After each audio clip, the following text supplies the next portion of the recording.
Welcome to Not Milk Never Milk. Subscribe if you're lactose intolerant. You're starting with the profile that will own the home screen changes. Sign into your Xbox Live account or local profile so settings sync.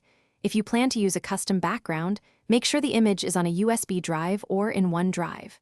Press the Guide button, navigate to Profile, and select Customize or My Xbox.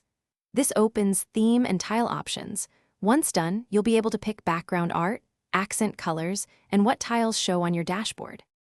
Now you'll shape what appears on the home screen. Select background to use built-in art, achievement snapshots, or a custom image. You'll see a preview, choose the best crop and orientation. Then pick an accent color and theme style to ensure text contrast and legibility. Drag tiles to rearrange, hide unwanted apps, and group shortcuts for faster access.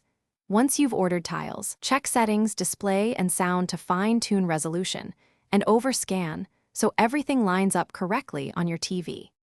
You're almost done. Save the layout and apply the background, then restart the console to commit changes to local storage.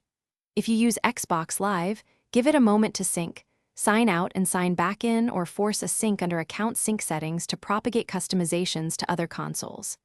If the home screen doesn't update, try clearing cache by powering down, unplugging for 10 seconds, or remove and re-add your profile. These steps usually fix corrupted settings without deleting saved games. Thanks for watching. If this was helpful, leave a like and consider subscribing. See you next time.